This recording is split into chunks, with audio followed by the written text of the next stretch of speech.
hole, man. No, it's a great rabbit hole, and it makes a whole lot of sense that there's an actual, that there, and I knew you probably knew this, which is why I asked you. I knew you had an answer, rather, that there is some sort of an evolutionary basis for that sort of, that ability that people have to look at someone as the other. You bet. Well, also, how the hell are you going to respond in war if you don't have that?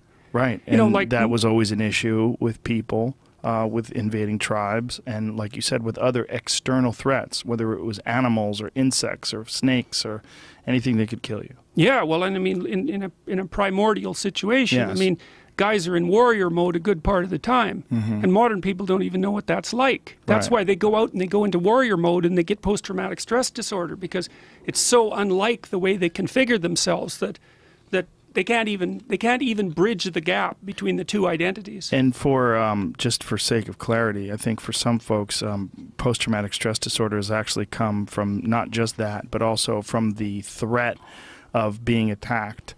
From what I understand, people like special ops people like Rangers and Navy SEALs and the like, are less likely to develop post-traumatic stress disorder because they're acting versus reacting. That whereas people that are on that are going on like patrol and then they get blown up, like those people apparently have a far more likely issue with post-traumatic stress disorder because they're constantly worried about these external threats.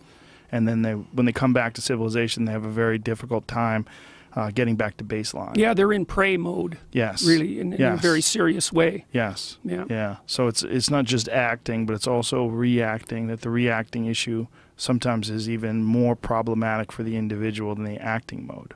Yeah. Well, there's a funny dichotomy there, because very frequently, if you're going to encounter a stress, it's best to do it voluntarily, because you use a whole different circuit. You use the approach circuit, and so. I mean, that sounds paradoxical, what you just said, because I said that, you know, people often observe themselves doing something and get post-traumatic stress disorder. And then you said, well, yeah, but if people act, they're less likely to. But that's part of a more general phenomena, which is that in the face of a stressor, you're better off psychophysiologically to act voluntarily. You're either going to be the thing that advances on the anomaly, or it's prey. That's roughly the way to think about it. And to be a prey animal is a terrible thing, because it's doom, it's paralysis. Like, literally speaking, it's like in the Harry Potter series with the basilisk, right? You look at the basilisk and it turns you to stone. Well, why? Well, because that's what happens to a prey animal when a horrible predator looks at it.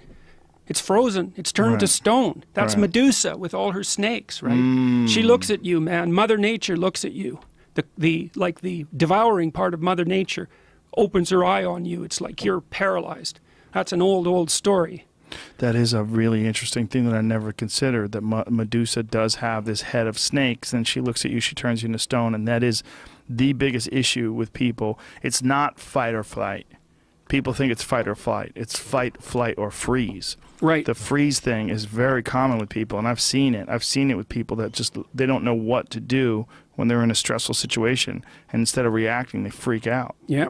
Yeah, they freak out or they freeze, you know. Yeah, so they lock up. Yeah, well, you can see that if we go back to that example of, say, someone tells a joke, maybe they're kind of socially anxious and they finally manage to mumble out a joke and it falls flat. It's like to freeze in the face of that is a very common reaction. Yes. You know, the person will freeze, then often they'll break into tears and run. So, well, if they're socially anxious, that's exactly what's going to happen, because they also know that they've been turned into a predator, let's say a snake predator, by the whole community, and that's very shaming. And so that is dumped on top of them. I mean, that's socially anxious people are afraid of that all the time, that they're going to be regarded by the group as an outcast or a pariah, right? And it's very hard on people. And the paranoid amongst them are always thinking that people are talking about them and trying to make them the other. Right. Yeah. Yes, a very uncomfortable state of mind. Yeah, this is I think this is a very important subject, and in explaining it this way, I think for the open-minded, whoever is willing to listen to this, who maybe might have opposed some of your ideas before, I think they'll get a better understanding of what's really dangerous about this lack of dialogue and this lack of engaging and this shutting you out and making you the other, as it were. Yeah, well, I mean, it's what postmodernism is fundamentally concerned about. They don't believe there's any other way of operating in the world than that. You see, and and this is one of the things that I think Western civilization has contributed so brilliantly to the expansion of knowledge in the world is, well, what's the cure for the inadequacies of the group? Well, you might say it's the perfect state. So one of the ways, I'm going to do a series of lectures on the Bible starting May 16th, and for reasons that I outlined to some degree when I was talking about Genesis a little bit earlier. But in the Old Testament, for example, the Israelites are always trying to make their peace with God. So they're trying to live in the world without getting walloped constantly by natural events and by, invading forces. Which they attribute to God's will. Yes. Whatever's beyond their understanding in some sense. They're more sophisticated than merely this, but whatever's beyond their understanding. But they're kind of conceptualizing being as such and trying to figure out how to deal with it. And one of the hypotheses they come up with is something like, well, you can bargain with it. And the thing is, you can. That's one of the things that's so cool.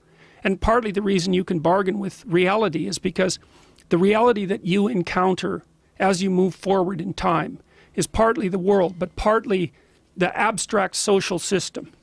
And so you can bargain with the future abstract social system all the time. You do that every time you make a promise. You do it every time you sacrifice one thing for another. So you forego a impulsive temptation, and that gives you a moral claim that you can redeem in the future. That happens all the time. That's what money is, for God's sake. And, we discovered the future at some point. As I said, we were chimpanzees at one point. We discovered the future. Then we discovered that you could bargain with the future as if it was a person. That's amazing.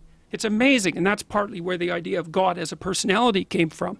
I should flip that. That idea that you could bargain with the future came out of the idea that God was a personality, because the God as a personality idea came first. But it was a developmental stage on the way to even being able to say the future. We have no idea how. It's like a 6 million year path from chimpanzee to self-aware human being. And we have no idea where these unbelievably sophisticated ideas that we have come from, like the idea of sacrifice. Do you know how much blood was spilled before human beings were able to sacrifice abstractly instead of killing something? We had to act out. God enjoys you killing something because he's happy with the blood. We had to act that out for God, who knows, 20,000 years, 100,000 years, before we got anywhere near the idea that you could do that abstractly. So when I look at these old stories, I look at them like an evolutionary biologist. Now, I'm not trying to reduce them in any way, because what we don't understand about evolution, that could make a very thick book. And there's other strange things about religious phenomenology that we don't have a clue about. Like the fact that the drugs often called entheogens or psychedelics